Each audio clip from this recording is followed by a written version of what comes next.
तो अविनाश, असल में जो स्थिति हम देख पा रहे हैं और अब ये कहा जा रहा है कि आयात शुल्क में कमी आ सकती है, उसे घटा सकते हैं, इसका पूरा विश्लेषण आपकी निगाह में क्या है? कहाँ पे चूक रह गई, कहाँ पे काम करने की जरूरत थी, इस दहलीज तक हम पहुंच कैसे गए कि हम यहाँ 6 बरस बाद फिर ये सोचने लगे हैं? आपका प्रश्न बड़ा मौजू है और इसका जवाब ये है कि देखिए, जब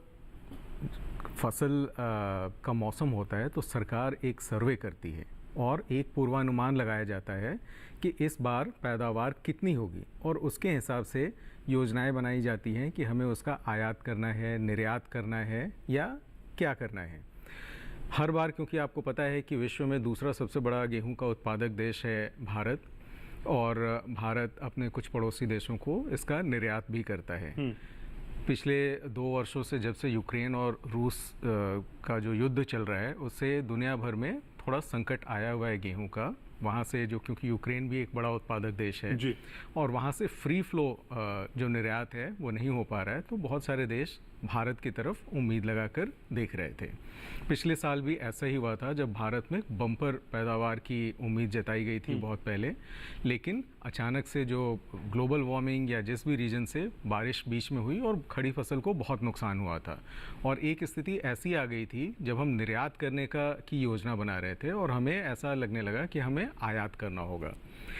दूसरी चीज़ ये कि इस बार भी जब जो खड़ी फसल सर्वेक्षण की जाती है, उसमें इस बार उम्मीद थी कि भारत में कम से कम 112 मिलियन टन जो गेहूं का उत्पादन होगा। हालांकि उत्पादन पिछले साल से ज़्यादा है, लेकिन जो उम्मीद लगाई गई थी 112 मिलियन टन, वो वहाँ तक नहीं पहुँचा। पिछले वर्ष जो उत्पादन हुआ था वो 102.5 मिलियन टन के आसपास उत्पादन हुआ था, और इस बार 105.7 मिलियन टन का उत्पादन हुआ है, यानी पिछले साल से ज़्यादा हुआ है। लेकिन फिर भी जो हमारा अनुमान था 112 मिलियन टन का, वहाँ तक नहीं पहुँचा। अब आपको पता है कि जैसे देश में अभी पिछले कई वर्षों से 80 करोड़ जनता को फ्री अनाज उपलब्ध कराया जा रहा है, और पिछले 3 वर्षों से जब गेहूं का उत्पादन उम्मीद के अनुरूप नहीं हुआ, तो जो सरकार के पास जो स्टॉक होता है, जो रिजर्व होता है, उससे लगातार 3 साल से सरकार गेहूं के जो कीमतें हैं वो मार्केट में ना बढ़े, उसके लिए रिलीज़ करती है। तो जब उनका भंडारण कम होने लगा, जो कम से कम 3 महीने की अपने उपभोग के बराबर का स्टॉक सरकार अपने पास रखती है, जो कम से कम 11-12 मिलियन टन के आसपास वो स्टॉक रखा जाता है। इस बारी 112-15 मिलियन टन के आसपास रखा जाता है। इस बार भी सरकार ने, क्योंकि पिछले 3 बारों से कम रह गया था स्टॉक, तो उन्होंने सोचा था कि जब 112 मिलियन टन जब हमारे यहाँ उत्पादन होने जा रहा है,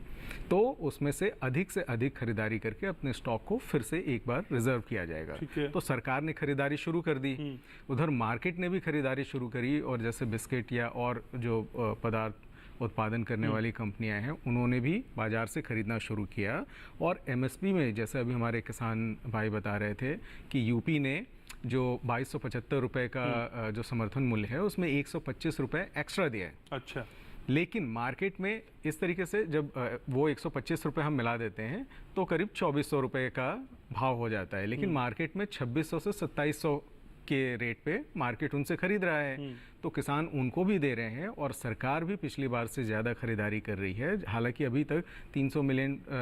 टन अभी पीछे है खरीदारी, और सरकार अभी प्लान कर रही है उसे खरीदने के लिए। तो इन सारी चीज़ों को देखते हुए मार्केट में ऐसी उम्मीद लगाई जाने लगी है कि अब गेहूं जो है वो उसकी कीमतें बढ़ जाएंगी और उपभोक्ताओं के लिए उसकी कमी हो जाएगी। तो सरकार के ऊपर प्रेशर है कि जो आयात शुल्क लगाया जाता है 40% के आसपास, उसको कम किया जाए या बिल्कुल हटा दिया जाए, ताकि जो मार्केट के प्लेयर हैं वो बाहर से, रूस वगैरह से गेहूं का आयात कर लें और अपनी ज़रूरतों को पूरा कर लें। तो ये सारा कुल मिला के जो कहानी तो ये है, बड़ी तस्वीर वो अविनाश जी ने खींचने की कोशिश की।